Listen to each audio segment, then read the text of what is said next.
주시는 신약의 말씀은 사도행전 9장 1절부터 9절까지의 말씀입니다. 사도행전 9장 1절부터 9절까지의 말씀입니다. 이제 받들어 봉독합니다. 사울이 주의 제자들을 대하여 여전히 위협과 살기가 등등하여 대제사장에게 가서 다메섹 여러 회당에 갈 공문을 청하니 이는 만일 그 돌을 좇는 사람을 만나면 물론 남녀하고 결박하여 예루살렘으로 잡아오려 함이라. 사울이 행하여 다메섹에 가까이 가더니 호련히 하늘로서 빛이 저를 둘러 비추는지라. 땅에 엎드러져 들음에 소리서 가라사대 사울아 사울아 내가 어찌하여 나를 핍박하느냐 하시거늘 대답하되 주여 뉘시오니이까 가라사대 나는 내가 핍박하는 예수라. 내가 일어나 성으로 들어가라. 행할 것을 내게 이를 자가 있느니라 하시니 같이 가던 사람들은 소리만 듣고 아무도 보지 못하여 말을 못하고 섰더라. 사울이 땅에서 일어나 눈은 떴으나 아무것도 보지 못하고 사람의 손에 끌려 다메섹으로 들어가서 사흘 동안을 보지 못하고 식음을 전폐하니라. 아멘. 예, 어느 곳에서나 청년과 젊은이들의 중요성은 늘 강조됩니다. 이유는 한 가지겠죠.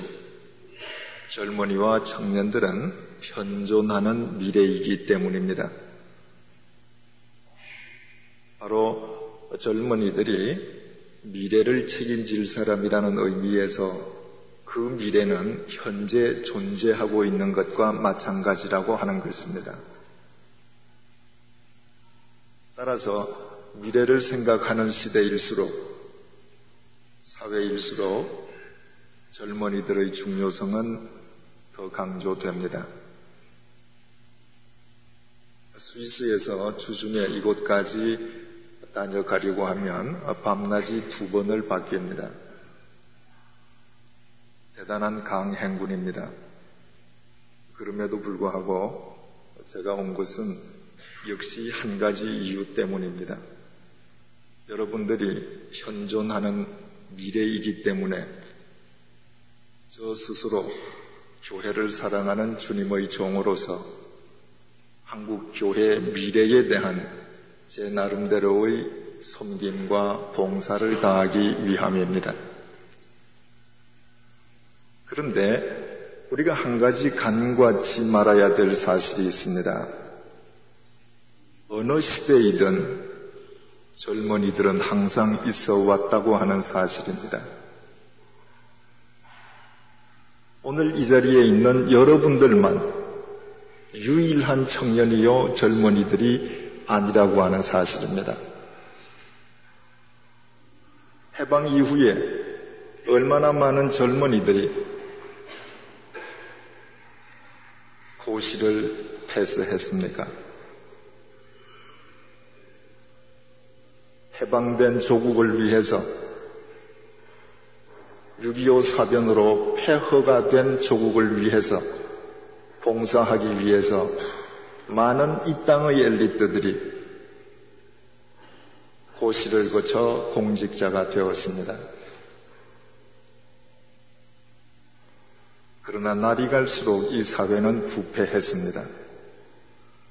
총체적으로 부패해 있습니다. 부패하지 않은 곳이 없습니다.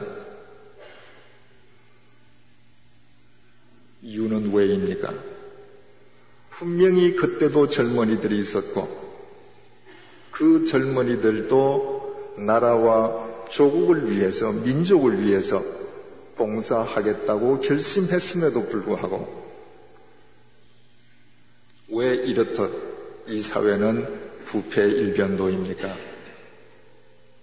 현존하는 미래로서 자신들을 가꾸지 못했기 때문입니다. 현존하는 미래로서 미래를 대비하지 못했기 때문입니다. 교회 역시 마찬가지입니다. 20세기 초에 신학교가 이 땅에 세워진 뒤에 신학도들이 없었던 적이 없습니다. 항상 신학교는 여러분들처럼 열정을 가진 젊은이들로 청년들로 가득 차 있었습니다. 그런데 오늘 한국 교회의 특징은 무엇입니까? 불량주의, 기복주의, 심각한 분열과 대립, 반목.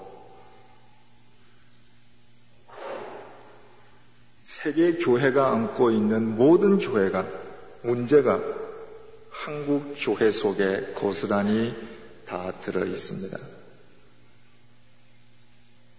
매 시대마다 수없이 많은 신학도가 있었음에도 불구하고 오늘 왜 한국 교회는 이처럼 문제의 도가니 속에 빠져 있습니까?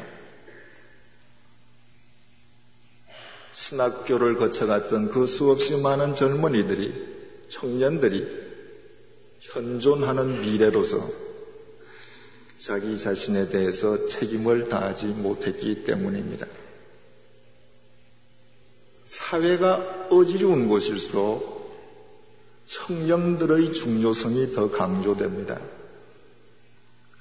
정말 청년들에 의해서 역사가 흘러감과 아울러 시대가 새로워지기를 바랄수록 청년과 젊은이에 대해서 더 많은 사람들이 기대를 갖습니다. 중요한 것은 그처럼 청년들의 기대치가 큰 사회일수록 병리로부터 떠나지 못한다고 하는 사실입니다. 청년들이 이 사회를 이끌어 나아갈 주역이 될 때가 되었을 때에는 이미 사회의 모든 병리 형상에 익숙한 사람이 되어 있는 것입니다. 그래서 더 이상 사회를 새롭게 하지 못한 채 오히려 사회의 부조리를 더 유발하는 원인 제공자로서 살아가지 못하게 되는 것입니다. 여러분들이 보실 때에도 저것이 과연 교회인가? 아니면 저것은 기업인가? 혹은 저기는 굿하는 사당인가? 이렇게 비판적으로 보는 교회가 있을 수 있을 것입니다. 저분은 과연 목사님이신가? 아니면 기업의 총수이신가? 아니면 무당인가? 그렇게 생각하는 분도 분명히 있을 것입니다. 문제는 여러분들이 그렇게 비판적으로 보는 그분들 역시 신학교 다닐 때는 여러분들처럼 순수한 열정을 지니고 있었을 것이라고 하는 사실입니다. 그러나 사회가 병들어 있을수록, 교회가 병들어 있을수록 그 병든 사회의 조류를 뛰어넘기가 그만큼 어렵다는 것을 절감해야 합니다. 문제가 많이 있을수록 그 문제에 있는 사회의 틀을 극복해서 생각하기가 어렵다는 것입니다. 그래서 자신도 모르게 그 모든 부조리에 대해서, 병리 현상에 대해서 익숙해져 가다가 어느 날인가는 똑같은 사람으로 바뀌어져 가게 되는 것입니다. 종교학에서 고등 종교와 하등 종교를 구분하는 분기점이 있습니다. 한 종교에 자기 부인이 있느냐 없느냐가 분기점입니다. 굿하는 무당도 자기 부인을 합니다. 굿을 할 때에는 무당이 남자이든 여자이든 부부관계를 갖지 않습니다. 자신을 정결하게 합니다. 소위 그들이 부정하다고 생각하는 것은 절대로 만지지도 않습니다. 그러나 무당이 행하는 그 자기 부인이라고 하는 것은 자기 욕구를 위한 자기 부인인 것입니다. 종교학에서 말하는 고등 종교에 과연 자기 부인이 있느냐라고 말을 할 때에 그 자기 부인은 영원한 가치를 위한 자기 욕망의 부인이 있느냐 이것입니다. 그 종교가 추구하는 진리를 위해서 인간의 욕망이 부인된다면 고등 종교로 봅니다. 그러나 자기 부인이 있는 것 같은데 실은 자기 욕망의 강화만 있는 것, 그 형태가 무엇이든지 간에 그것을 가리켜서는 하등 종교라고 부릅니다. 회교, 그들이 믿는 영원한 가치를 위한 자기 부인이 있습니다. 불교 있습니다. 기독교 있습니다. 다 고등 종교로 종교학에서는 분류합니다. 그런데 이 고등 종교가 타락할 때 어떤 종교이든지 상관없이 나타나는 공통적인 현상이 있는 것으로 진단합니다. 첫째로 고등 종교가 타락하면 성직자가 급증합니다. 고려 불교가 타락했을 때에 온 고려 천지가 스님 천지였습니다. 티베트의 라마 불교가 타락했을 때에 티베트 전 남자의 70%가 성녀였습니다. 79년도에 팔레비를 몰아낸 뒤에 회교 최고 성직자였던 호메니가 이란의 실질적인 통치자, 그가 새로운 황제가 되었습니다. 그 이후에 이란은 회교 성직자가 넘쳐났습니다. 캐톨릭이 부패했을 때에 신부들이 넘쳐났습니다. 왜 고등 종교가 타락할 때에 첫 번째 나타나는 현상이 성직자의 급증인가? 이유는 한 가지입니다. 자기 부인이 없어졌기 때문입니다. 자기 부인을 행한다라고 하는 것은 말처럼 쉬운 것은 아닙니다. 그것은 부도의 길입니다.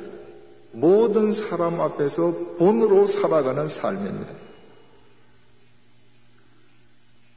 만약에 자기 부인이 바르게 이루어지는 종교라면 성직자가 급증할 수가 없습니다. 그러나 성직자가 급증했다라고 하는 것은 자기 부인은 간 곳 없고 성직자가 좋은 직업이 되었다는 증거가 되는 것입니다. 여러분들이 읽은 분이 있으리라고 생각합니다마는 프랑스 스탕달이 지은 적과 흙이라고 하는 소설의 주제가 바로 이 이야기입니다. 당시 모든 유럽의 청년들은 적이냐 흙이냐를 놓고 고민했습니다. 적이라고 하는 것은 추기경의 성입니다. 법이라고 하는 것은 판판사가 있는 법복입니다. 유럽의 청년 엘들은 추기경이 되는 것이 더 내 뜻하는 바를 잘 이룰 수 있는가? 판사가 되는 것이 내게 더 유리한가를 놓고 고민했던 것입니다. 왜? 추기경이 되어도 몰래 축첩하고 축제하고 권력을 휘두르면서 얼마든지 살 수 있었습니다. 그러므로 추기경이냐 신부냐 판사냐,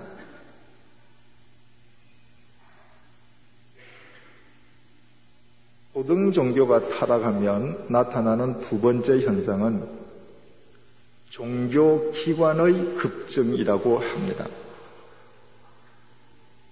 그 종교의 사제가 급증했기 때문에 그 사제들이 다 먹고 살기 위해서는 종교 기관이 급증해야 되는 것입니다.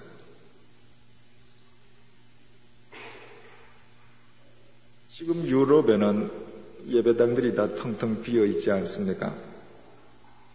제가 살고 있는 제네바도 마찬가지입니다. 동네마다 교회는 다 있습니다. 그러나 교인들은 없습니다. 하지만 교회들 문은 닫지 않습니다.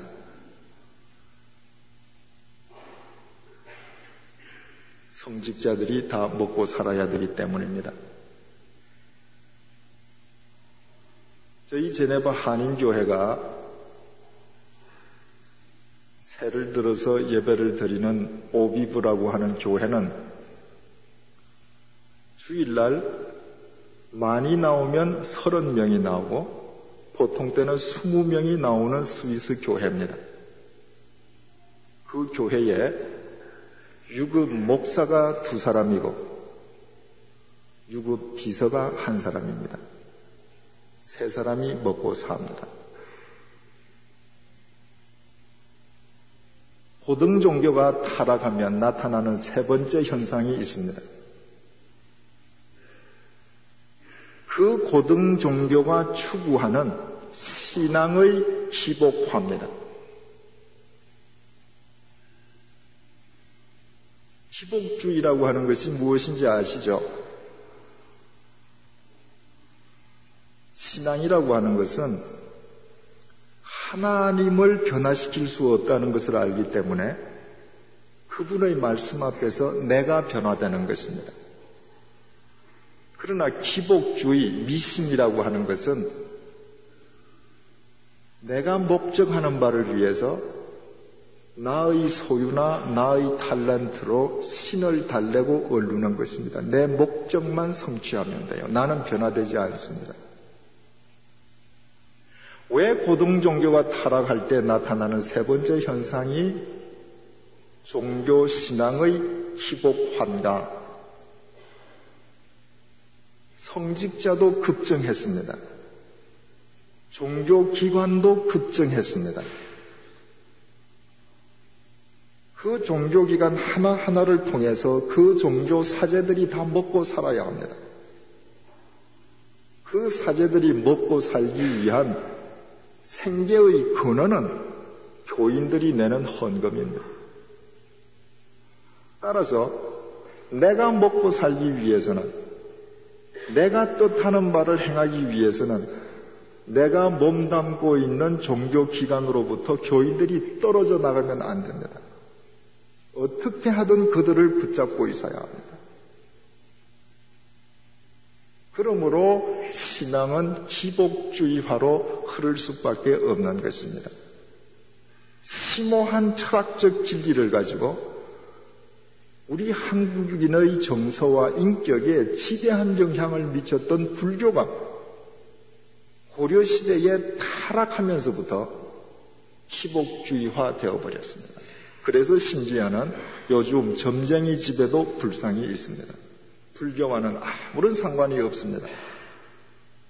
그러나 한국 사람들에게 있어서 요 근래에 불교하면 점쟁이 집에 있는 불상을 더 먼저 떠올립니다.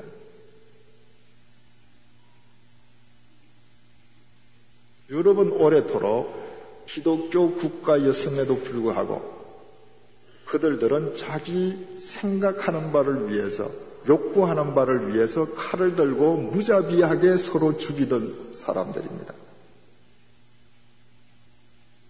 칼을 들고 살았던 무사가 많이 배출되어 있던 동네일수록 찾아가 보면 공통점이 있습니다.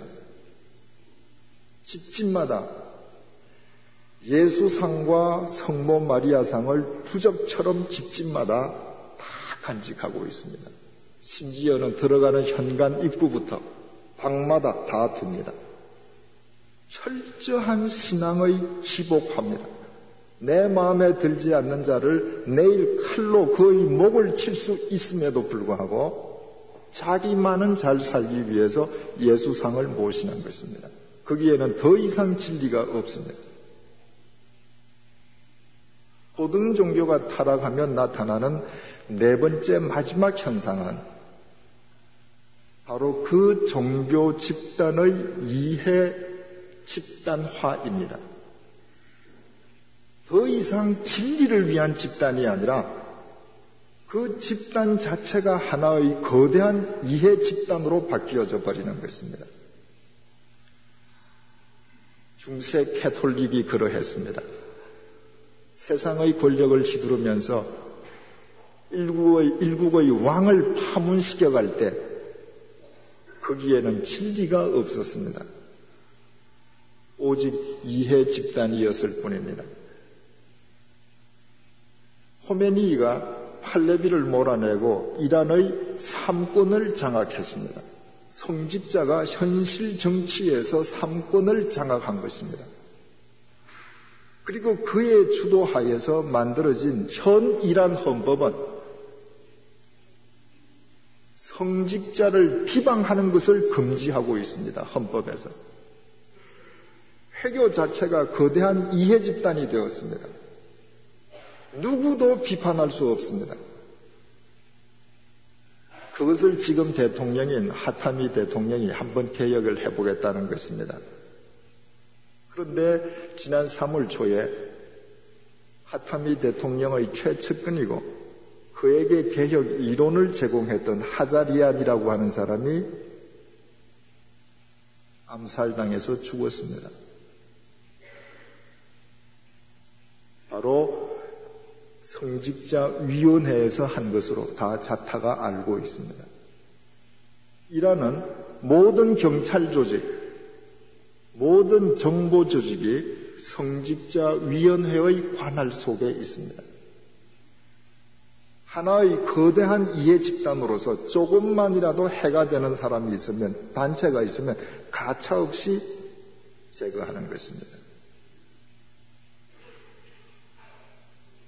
이상과 같이 고등 종교가 타락할 때 나타나는 이 네 가지 현상의 관점에서 오늘 우리 한국 교회를 한번 진단을 해보십시다. 고등 종교가 타락할 때에 첫 번째로 성직자가 급증한다고 했습니다. 지금 대한민국에 있는 모든 교파가 갖고 있는 신학교에 있는 학생들의 총 숫자는 대한민국을 제외한 세계 모든 나라의 신학생 숫자보다 더 많다는 통계를 본 적이 있습니다. 미국에 가면 큰 교회마다 신학교를 경영하고 있습니다. 미국 현지 신학교를 졸업하는 신학생들의 숫자도 엄청납니다.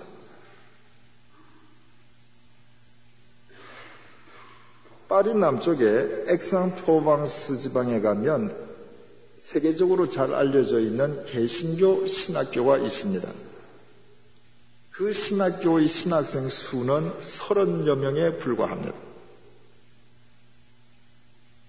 남미에 가면 하나님은 당신을 부르십니다라는 손가락을 가리킨 포스터로 성직자들을 모집합니다. 한국은 넘쳐납니다. 이것이 하나님의 은혜인지 아니면 소위 고등 종교가 말하는 교회 타락의 한 요인인지 우리 스스로 심각하게 생각해 보아야 합니다. 홍수가 나면 온 사방이 물입니다. 그야말로 물난리입니다. 앞에도 물이요, 뒤에도 물이요, 옆에도 물입니다. 그런데 홍수가 나서 온 사방이 물이면 마실 물이 없어집니다.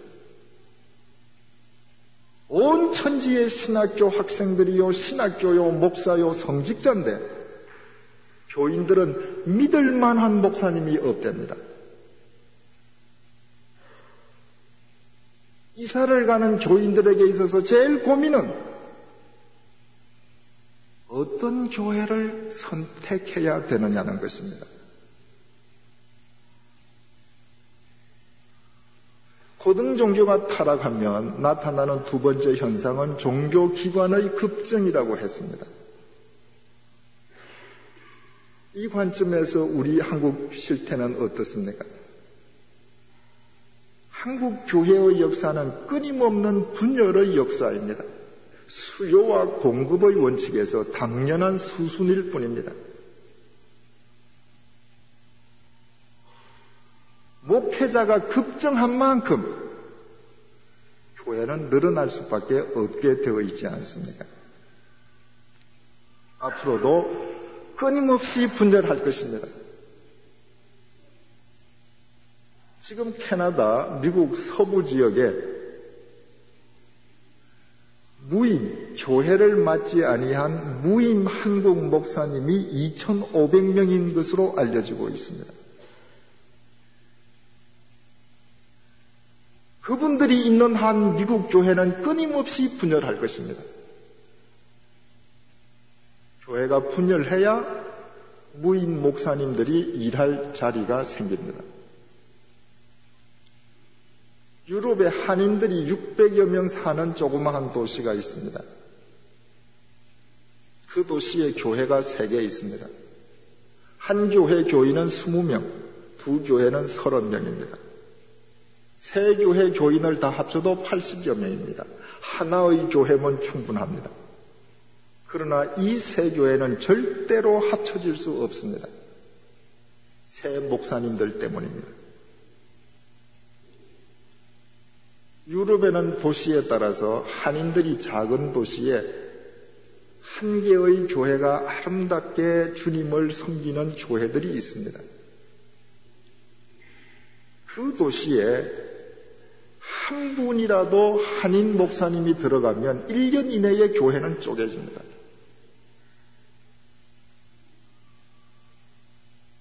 고등 종교가 타락하면 나타나는 세 번째 현상은 신앙의 기복주의화라고 했습니다.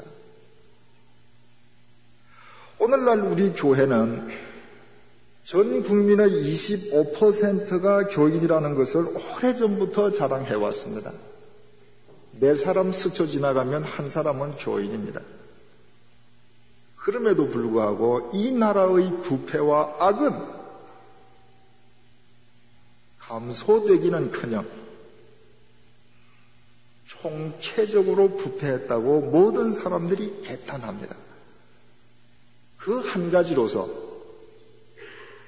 대한민국 국민의 4분의 1을 차지하는 한국 그리스도인들의 신앙이 얼마나 기복주의화되어 있는가, 사회 정의와 진실, 진리와는 얼마나 거리가 먼가는 여실히 입증되고 있습니다.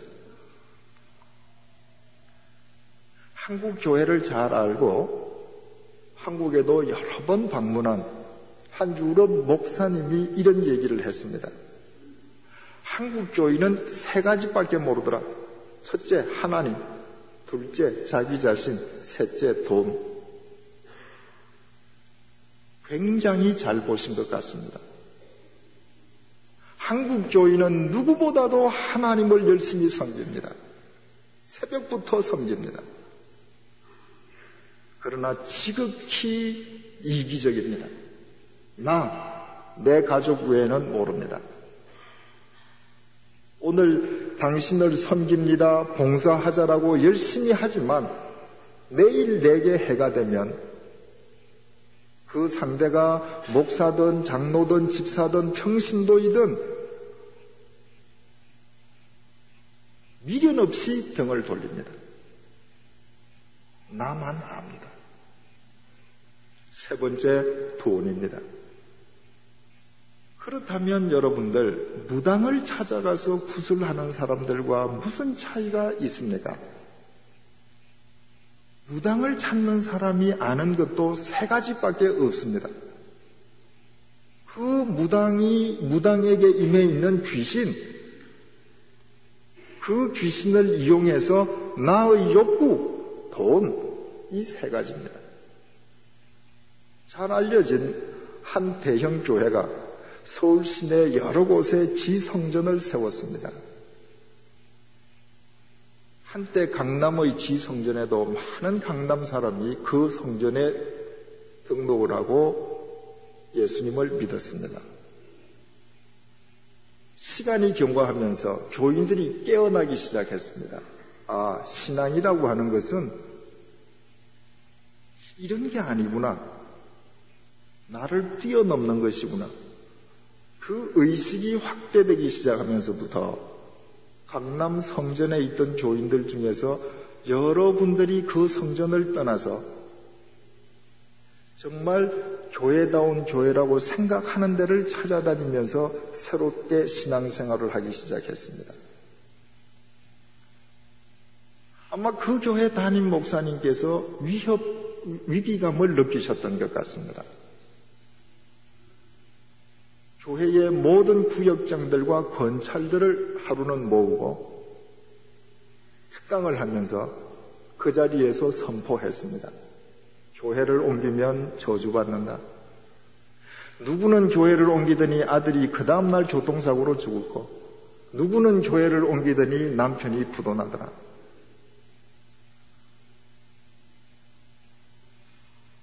신앙을 철저하게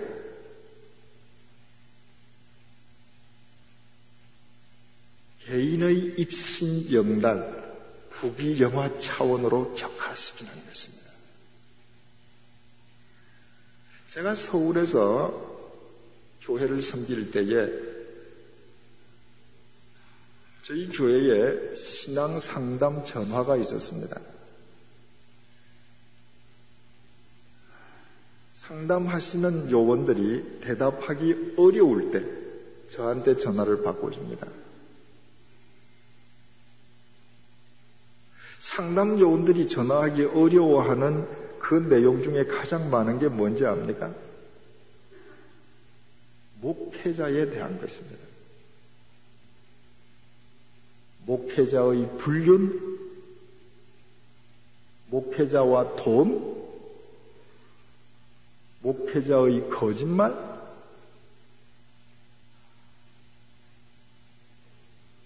그런 것을 상담하는 중에 정말 교회를 옮기고 싶은데 교회를 옮기면 저주를 받을까봐 못 옮긴다는, 그런 교회일수록 교회를 옮기면 저주받는다고 가르칩니다. 저는 그런 상담 전화를 받으면 주저없이 대답했습니다. 당장 교회를 옮기십시오. 자기 교인을 저주하는 교회는 더 이상 교회가 아닙니다. 액 근처에 다른 교회로 가십시오. 제가 알기로 작년도 우리 신대원 졸업생들 가운데에 상당수가 일할 수 있는 사역지를 얻지 못한 것으로 알고 있습니다. 이미 수요와 공급의 균형이 깨어졌습니다.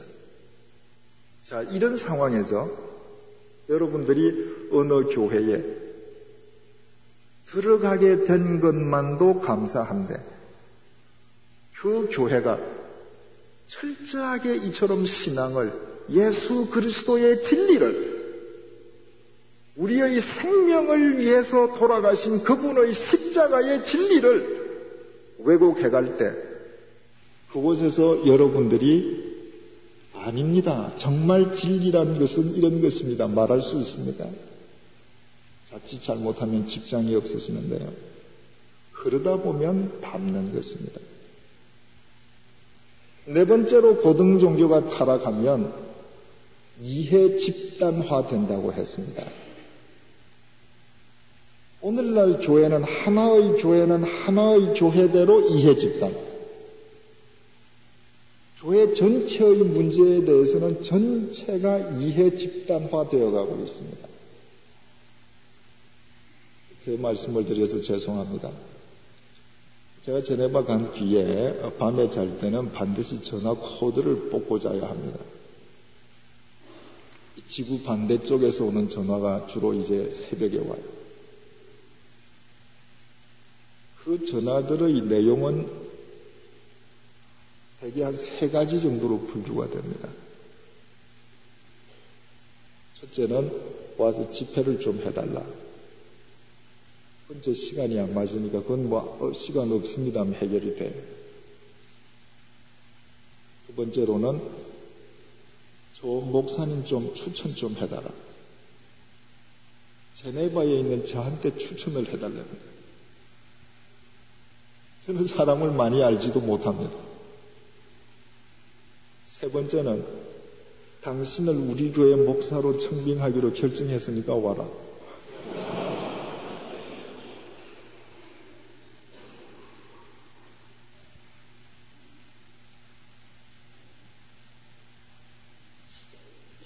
저는 제네바 한인교회를 담임하고 있지 않습니까? 기한을 정해놓고 합니다. 지금 당장 오라는 거예요. 안 간다고 그러면 온다고 그랬다라고 말도 허위로 이야기를 합니다. 기업에서나 있을 수 있는 일, 정치 집단에서나 있을 수 있는 일들이 교회에서 일어납니다. 내 교회를 위해서라면 당신은 얼마든지 저 교회, 그 교회 버려두고 오라는 것입니다. 그것이 과연 우리 성경적인 사고방식이라고 할 수 있습니다. 한국 정부가 교회 재산에 대해서 재산세를 부과할까? 성직자에 대해서도 갑근세를 내게 할까? 하면 교회는 집단적으로 성명세를 냅니다. 이해 집단입니다.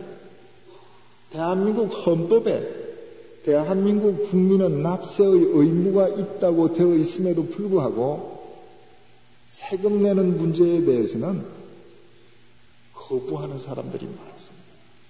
그리고 성명서를 냅니다. 여러분, 2년 전에 미 국세청이 미국에 있는 100여 개 인종들 가운데에서 장사를 하면서 가장 탈세를 많이 하는 민족으로 통계를 뽑았는데 첫 번째가 한인입니다. 호주 국세청에서 호주에 이민 온 외국인들의 모든 세금 납부 실태를 조사해서 발표한 탈세 1위가 역시 한국 사람입니다. 아르헨티나, 브라질 마찬가지입니다.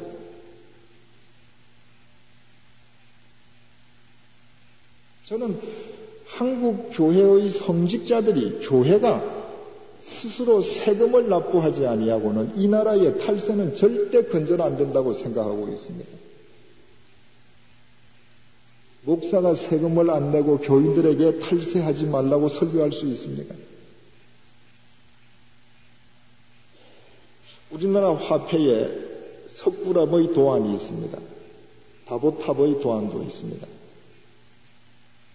그것은 도안을 한 사람이거나 조폐공사가 불교 신자이기 때문이 아니라 1500년 동안 우리 민족 문화 자체가 불교의 바탕 위에 있었기 때문에 그 무늬를 우리나라를 상징하는 돈 위에 그려 넣었을 것입니다. 어느 나라든지 세계에 내세울 만한 것을 화폐에 도안을 합니다. 그런데 그 화폐에서 그 그림을 지워내라고 교회가 성명서를 발표했습니다. 몇 년 전에. 그걸 만약에 지워내지 않으면 전 교계적으로 서명운동을 하겠다. 이러고 교회연합회에서 성명서를 발표한 적이 있습니다. 철저하게 이해 집단화되어 있습니다. 믿지 아니하는 사람들이 그런 모습의 교회를 보고 무엇을 생각할 것인가? 이해 집단으로 생각할 것인가? 진리를 위한 진리의 전호로 생각할 것인가? 생각할 부분이 많습니다.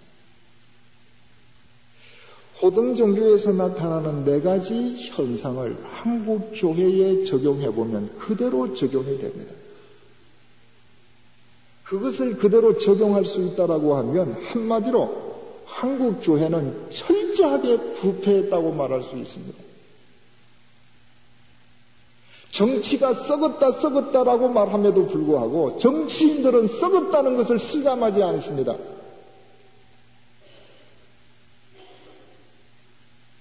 모든 사람들이 국회의원을 불신하고 있음에도 불구하고 국회의원들은 오늘도 금배지를 달기 위해서 혈안이 되어 있습니다. 기업인이 정신 차려야 된다고 얘기를 하지만 기업인들의 모임인 정경련은 다른 생각입니다.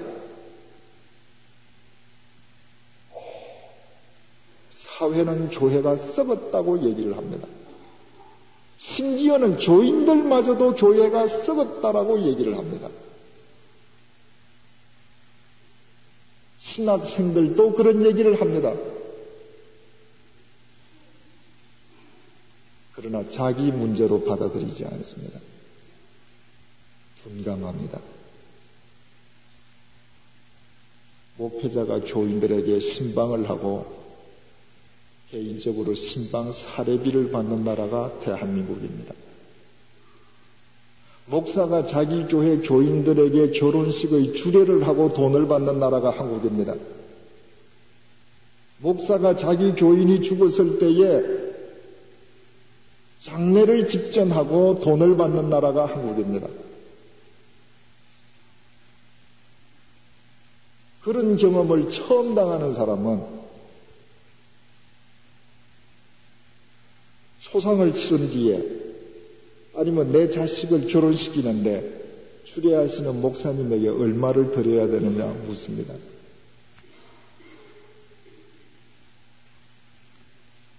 지금 남미에서 목회를 잘 하시는 젊은 목사님이 한 분 계십니다. 이 목사님이 서울에서 전임교육 훈련을 받을 때에 어느 날 신방을 갔는데 신방을 가고 나오는데 신방 감사 헌금을 개인적으로 그분에게 드렸습니다. 그 돈을 받고 나오는데 부끄러워 죽겠더라는 거예요. 그 교회에서 6개월이 지났습니다. 어느 날 한 댁의 신방을 갔는데 그 신방에서는 봉투를 안 냈습니다. 나오면서 자기가 분개했다는 거예요. 저 사람 영 훈련 덜 받았네. 그러고 집에 가서 자기 자신이 또 부끄러웠다는 거예요. 내가 이렇게 변했는가? 이렇게 타락했는가? 아까 처음 말씀드렸죠. 사회에 문제가 많이 있을수록 청년들에 대한 기대는 큽니다. 그럼에도 불구하고 그 사회가 기대하는 만큼 그 청년들이 사회의 주력이 되었을 때의 사회는 바뀌어지지 않습니다. 그 병리 속에 빠져있는 사회 속에서 그들의 세대가 거듭되면서 그들 또한 자신도 모르게 이슬에 어쩌듯이 젖어 들어가는 것입니다. 그리고는 문제라고 생각했던 것이 전혀 문제로 여겨지지 않는 것입니다. 어떻습니까? 여러분들께서 신학교를 졸업하시면 한국 교회의 현존하는 미래로서 여러분들이 졸업했다는 것만으로 한국 교회가 새로워질 수 있습니다. 우리 한 가지를 더 깊이 생각해 볼 부분이 있습니다. 모든 분야에 천재가 존재합니다. 음악, 미술, 바둑, 수학, 화학. 모차르트는 5살 때에 작곡도 했대죠. 천재 기사 이창호 어릴 때부터 천재였지 않습니까? 각 과학원에 10대, 20대 초반에 박사들이 수두룩하지요, 그죠? 그런데 천재가 배출되지 못한, 앞으로도 천재가 배출될 수 없는, 10대 천재가 배출될 수 없는 분야가 있습니다. 문학입니다.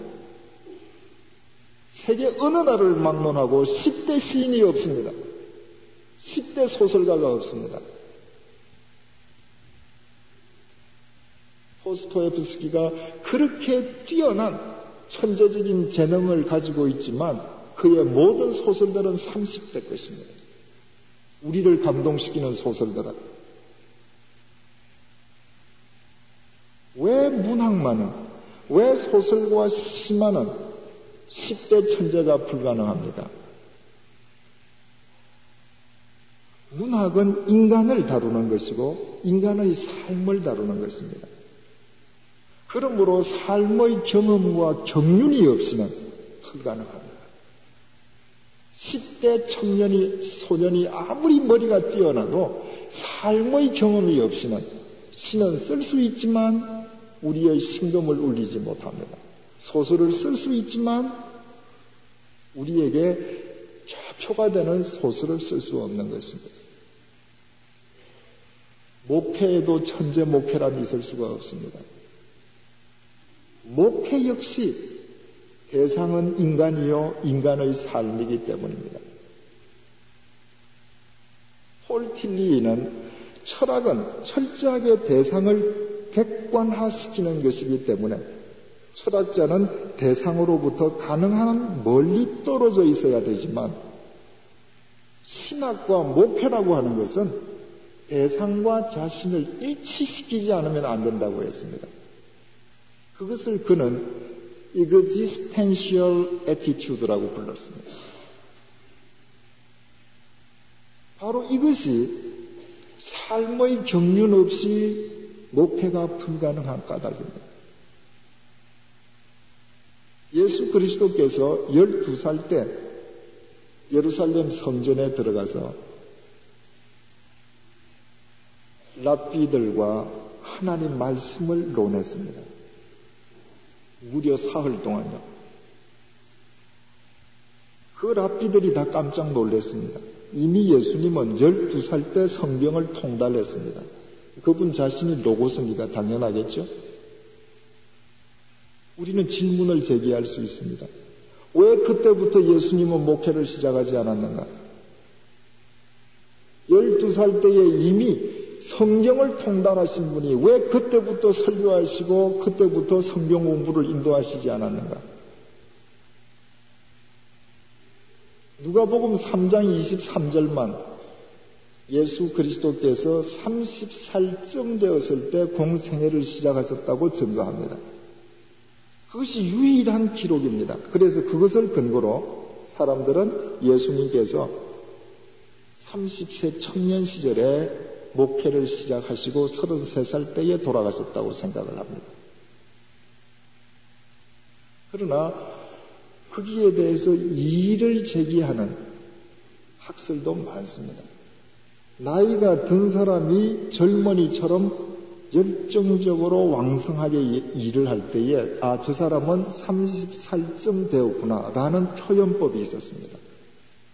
그래서 그것은 정말 30살이기 때문에 30살쯤이라는 것이 아니라 예수님의 나이는 훨씬 더 들어 있었는데 그분이 청년처럼 자신의 생애를 다 바치셨기 때문에 30세쯤이라고 표현했다는 것입니다. 그런 주장을 제기하는 성경 구절이 있습니다.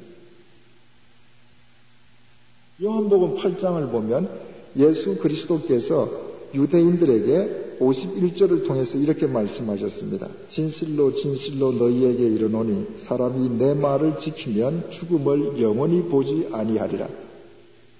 그랬더니 유대인이 예수님에게 반문을 했습니다. 52절 53절입니다. 유대인들이 가로되 지금 내가 귀신 들린 줄을 아노라.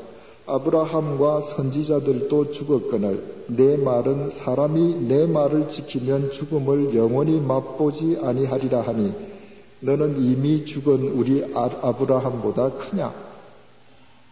이 말에 대해서 예수님께서 요한복음 8장 56절을 통해서 이렇게 말씀하셨습니다. 너희 조상 아브라함은 나의 때를 볼 것을 즐거워하다가 보고 기뻐하였느니라. 그 말을 듣자마자 유대인들이 예수님에게 이렇게 반박을 했습니다. 57절 말씀입니다. 유대인들이 가로되 내가 아직 50도 못 되었거늘 아브라함을 보았다는 말이냐? 예수님과 아브라함 사이는 2000년이라는 시차가 있습니다.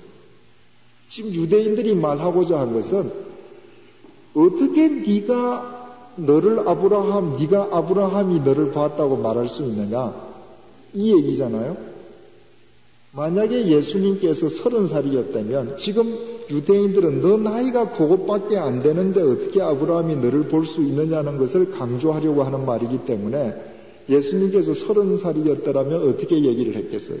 너 30살밖에 안 되는 주제에 무슨 그런 소리 하느냐. 만약에 예수님께서 40대 초반이었다면 너 이제 겨우 40을 갓 넘긴 사람이 이렇게 얘기했을 것입니다.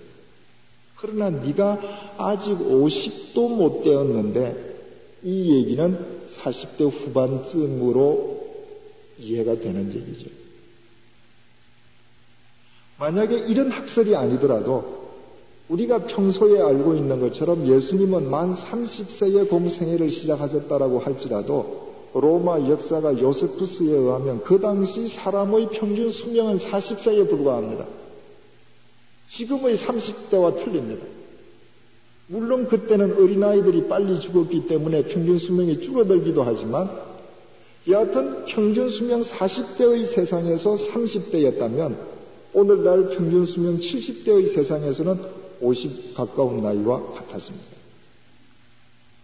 이 모든 말씀의 요지는 예수 그리스도께서는 충분한 삶의 경륜을 지니신 뒤에 목회자가 되셨다는 것입니다. 인류의 구원자가 되셨다고 하는 것입니다. 예수 그리스도께서는 나사렛에서 사셨습니다.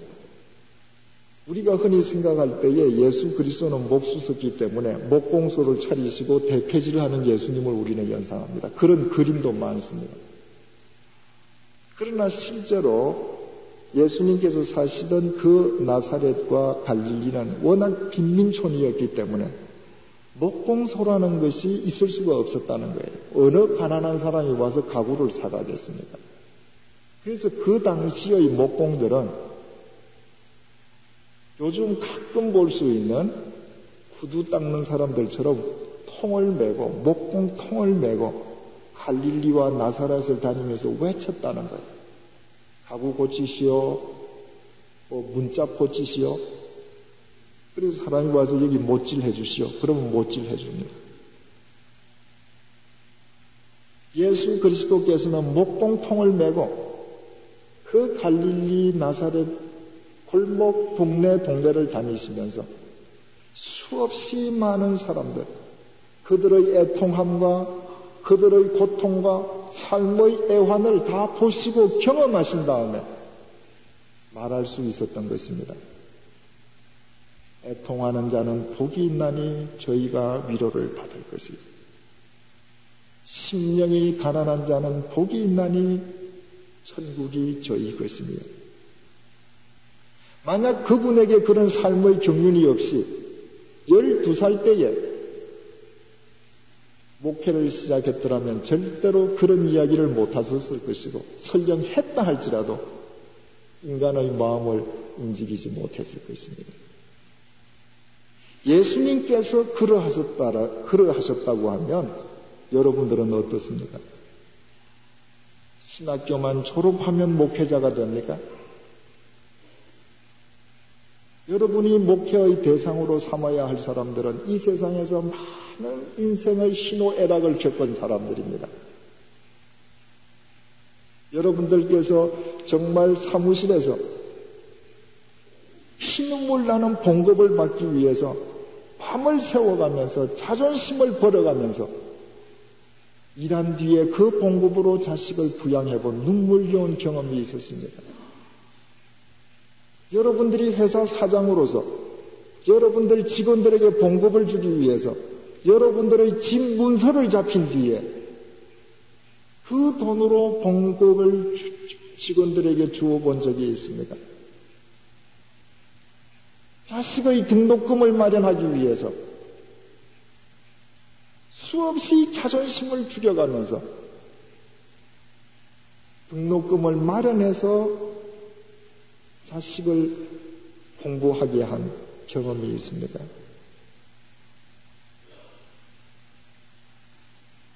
오늘 성경 본문에 사울이라고 하는 청년이 등장합니다.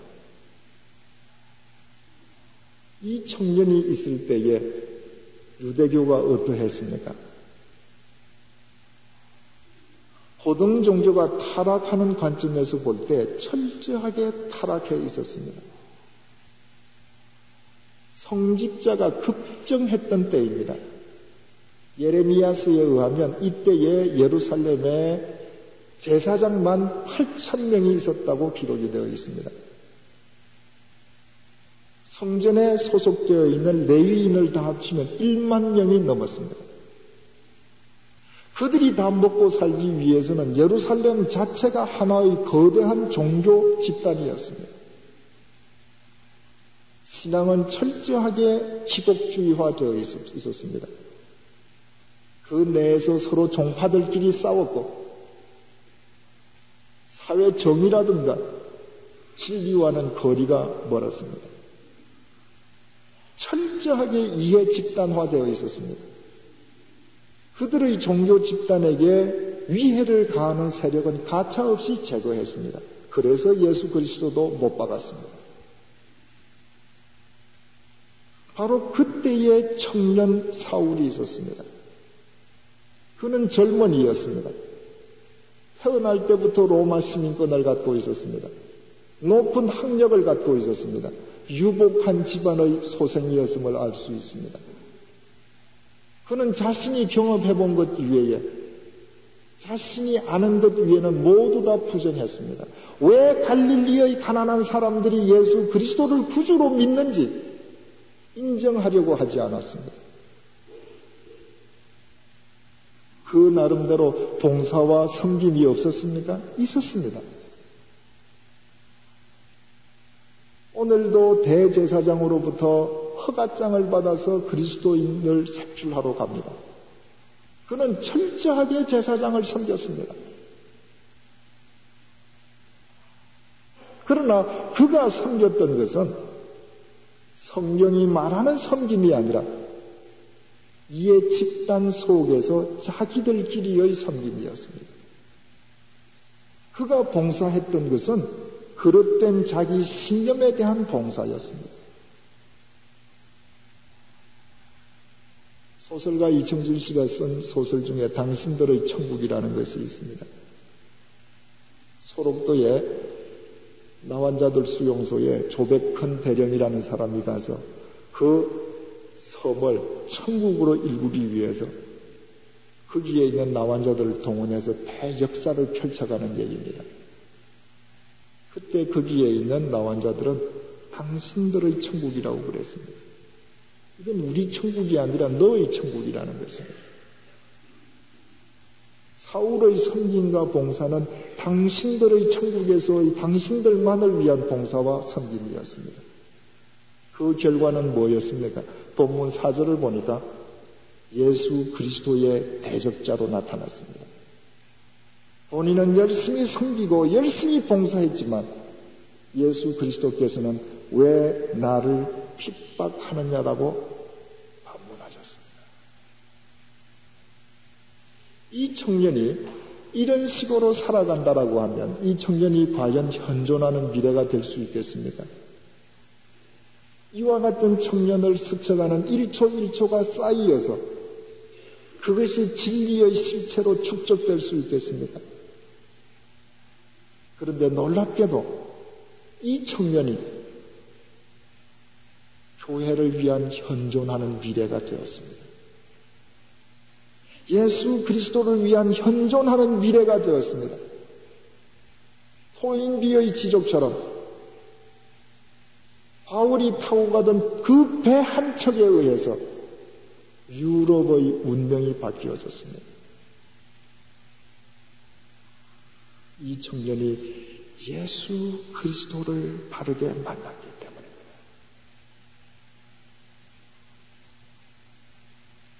다메섹으로 가다가 빛이 신 예수 그리스도를 만났습니다. 그리고 그 순간 땅에 꼬꾸라졌습니다. 주님의 명령에 의해서 다시 일어났습니다. 그러나 본문 9절이 이렇게 증거합니다.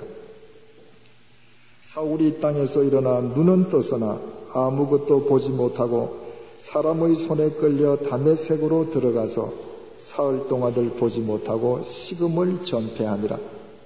일어섰음에도 불구하고 세상을 볼 수가 없었습니다. 마실 수도 먹을 수도 없었습니다. 예수 그리스도를 바르게 만나고 보니 이제껏까지 자기가 살아오던 자신의 삶이라고 하는 것은 볼 가치도 없었습니다. 그런 삶을 위해서라면 더 이상 먹을 가치도 마실 의미도 없었던 것입니다. 사울은 그동안 병폐 속에 빠져있던, 부조리에 빠져있던, 유대교에 익숙해 있던 모든 눈을 이날 버렸습니다. 그의 모든 사고를, 그의 모든 인식을 이 다메섹에서 버렸습니다. 그리고 이 시간 이후로부터 자기의 눈을 버리고 인식을 버리고 주님을 바로 봄으로 말미암아 섬김과 봉사의 주님을 본받아 살아갈 수가 있었습니다.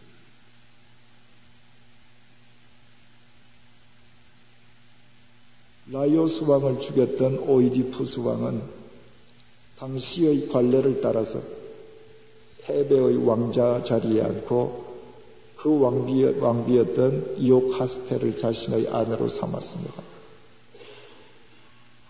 그러나 얼마 지나지 않아서 자신이 죽였던 라이오스 왕은 자기 친아버지요, 자기가 데리고 동침했던 여인은 자신의 친어머니라는 사실이 발견되었습니다. 친어머니 이오카스테는 수치를 이기지 못해서 스스로 목매어서 자살했습니다. 오이디푸스는 내 아버지도 알아보지 못하고 내 어머니도 알아보지 못한 눈이라면 이것이 무슨 필요 있는가? 자기의 두 눈을 뽑았습니다. 여러분, 사람이 생눈을 뽑는다고 하는 것은 얼마나 고통스럽겠습니까? 의식을 잃었습니다. 의식이 회복되었을 때 오이디푸스가 외친 첫 마디가 이러했습니다. 오, 빛이여. 눈이 없는 사람이 빛을 외쳤습니다. 주위에 있는 사람들이 물었습니다. 대왕이시여, 무슨 의미입니까?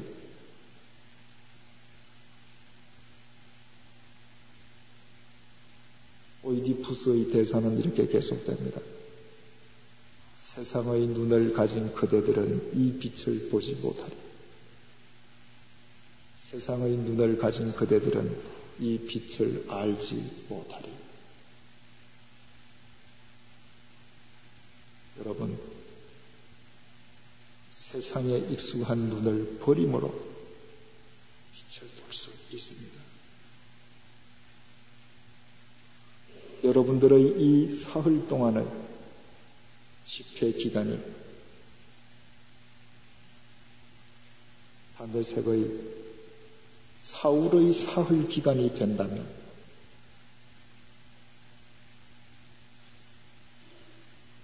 모든 비정상적인 것들에 익숙한 여러분들의 눈을 버리는 기간이 된다면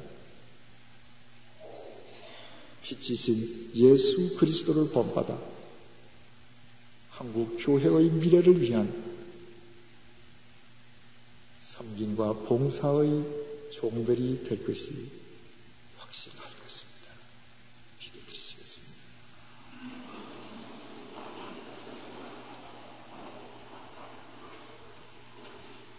주님, 이 시간 눈을 감았습니다. 세상을 접고 눈을 감았습니다. 우리는 한국 교회의 문제에 대해서 늘 이야기를 많이 합니다. 그러나 그 모든 문제에 나의 눈이 익숙해져 있다는 사실을 늘 잊고 살아왔습니다. 이 시간 모든 비정상적인 것들과 비성경적인 것들에 익숙했던 우리의 눈을 내려놓기 원합니다. 오늘 우리 모두 다메섹의 사울이 되기를 원합니다. 이 사흘 동안 이제껏 살아온 우리의 삶은 쳐다볼 가치도 없었고 그런 삶을 위해서라면 더 이상 마시고 더 이상 먹을 가치도 없는 것임을 주님 앞에 고백하게 하여 주옵소서. 잘못된 우리의 삶을 주님 앞에 회개하게 하여 주옵소서. 그리하여 바울이 다시 얻었던 그 영안을 허락하여 주옵소서. 오직 빛이신 예수 그리스도를 보게 도와주시고 예수 그리스도를 따라가게 도와주소서. 섬김과 봉사의 주인 되시는 예수 그리스도를 따라 이 세상을 살아가게 도와주옵소서. 이 자리에 있는 당신의 모든 종들이 예수 그리스도께서 기뻐하시는 현존하는 미래가 될 수 있도록 도와주시고 이들을 통하여 한국 교회가 새로워질 수 있도록 도와주시고 하나님께서 이 대한민국 역사 속에 이들을 통하여 인류의 역사 속에 이루시기 원하시는 주님의 뜻이 아름답게 펼쳐질 수 있도록 도와주옵소서. 우리가 사는 이 시대는 세 번째 천년을 사는 역사적인 새 시대의 첫 해임을 알아 이들의 이 사경회를 통하여 하나님 아버지의 뜻하신 바가 이분들의 삶 속에 아름답게 이루어질 수 있도록 도와주시옵소서. 예수님의 이름으로 간절히 기도드립니다. 아멘.